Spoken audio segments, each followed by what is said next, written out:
Welcome to my another blog. আমরা গতকাল গিয়েছিলাম এখানে পুজোতে মাস্কেটে শিব মন্দিরে। এটা পুরনো মাস্কেট, যেমন ওল্ড দিল্লি, এরকম ওল্ড মাস্কেটে শিব মন্দির আছে। দুটো মন্দির এখানে, একটি শিব মন্দির আর একটি কৃষ্ণ মন্দির। তো আমাদের বাড়ি থেকে শিব মন্দির ওল্ড মাস্কেটে, সেটা অনেক দূরে, মানে প্রায় 40 কিলোমিটার হবে। যেতে আসতে 45 কিলোমিটার্স যায়, মানে সময় লাগে। তো এটা দিয়ে যাচ্ছি। এই জায়গাটাকে বলে মাত্রা সুপ, বিভিন্ন দোকান, পুরনো মানে সোনার দোকান, রূপোর দোকান। আর এই পাশে উল্টো দিকে সমুদ্র মানে বন্দর। ওইখানে অন্ধকারে দেখা যাচ্ছে না, বিভিন্ন জাহাজ থেমে আছে। এই জায়গাটাতে ভীষণ ভিড় হয়। তো আমরা যাচ্ছিলাম, এই রাস্তাটা দিয়েই যেতে হয়। সাথে থাকুন, দেখতে থাকুন।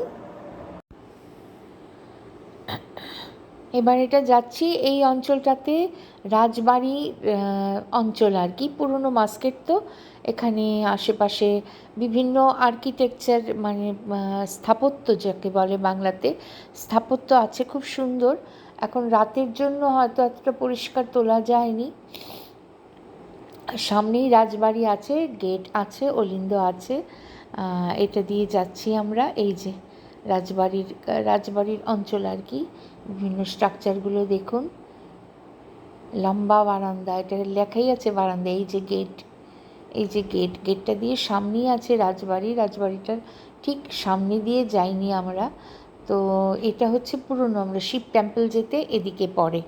হ্যাঁ, এই যে এটার আশেপাশের সমস্ত, আর কি শান্ত নীরব। আপনি দিনের বেলায় যান কি রাতেই যা, অসম্ভব নীরব পাড়াটা। মানে কেউ বলবে রাস্তাতে একটা লোক নেই, এবং কখনো আপনি লোক দেখবেন না। টেম্পারেচার ভালো থাকলেও না, এখানে এত সভ্য দেশ, ছোট ছোট মসজিদ আশেপাশে সবসময় থাকে। আর মানে ভীষণ ভালো লাগে আমাদের। ওয়েদারটা আর একটু ঠান্ডা হলে এখানে চেয়ার নিয়ে গিয়ে বসে থাকবো। আমি বললাম কিছু গানের ভিডিও করব। তো দেখতে থাকুন।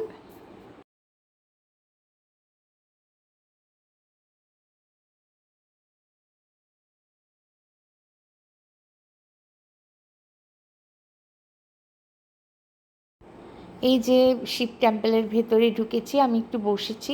হাজব্যান্ড আসছিল কার পার্কিং করে। এখানে একটা পুরনো বট গাছ বাঁধিয়ে রেখেছে, বট গাছ না অশ্বত্থ গাছ জানি। আর আমি একটু বসেছিলাম, আমার তো পায়ের সমস্যা আছে। আর এই যে বাচ্চারা ছুটোছুটি করছে। আর ভেতরে যাব, ভেতরে গিয়ে তুলেছি। জাস্ট দর্শন করে প্রণাম করে চলে এসেছি, কারণ আমি বসতেও পারি না হাঁটু মুড়ে। এখানে মাদুর পাতা আছে, মহিলারা সবাই নিচে মাদুর, দুই একটাই চেয়ার আছে। আর জায়গাটা তো ছোট, বেশি বড় হল না। এখানে আর মানে অনেক লোকের ঠাসাঠাসি হলে, আমার পা কেউ মারিয়ে দিলে আমার পায়ের পাতাতেও ভীষণ প্রবলেম। তো এটা হবে। এই যে আমি আর আমার হাজব্যান্ড একটা কেটে রঙের স্বর্ণচুরি শাড়ি পরেছিলাম। 6-7 বছর আগে কেনা শাড়িটা, ব্লাউজ টাউজ বানিয়ে 7 বছর ধরে আলমারিতেই পড়েছিল। হ্যাঁ, এখানে অঞ্জলি হচ্ছিল রাতেও, আমরা আর অঞ্জলি দেইনি, আর কারণ এতটা শুদ্ধভাবেও যাইনি। আর ওই রকম মাননীয় আজকে যাব সন্ধ্যাবেলা রিহার্সালে। এখানে করেছি মিক্সড ভেজ। হ্যাঁ, মিক্সড ভেজ করেছি, আলু, কুমড়ো, বরবটি না বিনস আর ঢেঁড়স।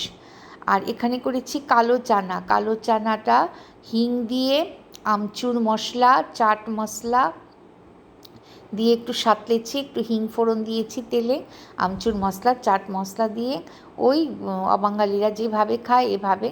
তার মধ্যে ওই গোল আলুর দম করেছি পাশে। অনেকগুলো রান্না করেছি, চিড়ের পোলাও করেছি, হাজব্যান্ড অফিস থেকে আসবে বলে। এই যে চাট মশলা দেব। আর এখানে করেছি এই মশলাটা আর কি, আদা বাটা, জিরে বাটা, লঙ্কা গুঁড়ো। আর এগুলো গোটা গোটা নেব, সাথে কেটে সাথে ওপরে ছড়িয়ে দেব। এখন কাটবো না, এটা খাবারের সময়, সার্ভ করার সময়। কারণ নবরাত্রিতে অনেকে পেঁয়াজ খায় না। এটা হচ্ছে আমার বাড়ির পুজোর একটু ক্লিপ দেখালাম। সাথে থাকুন, প্লিজ সাবস্ক্রাইব অ্যান্ড শেয়ার। আপনাদের নিশ্চয়ই ভালো লাগবে, গানও শোনাবো এর মধ্যেই।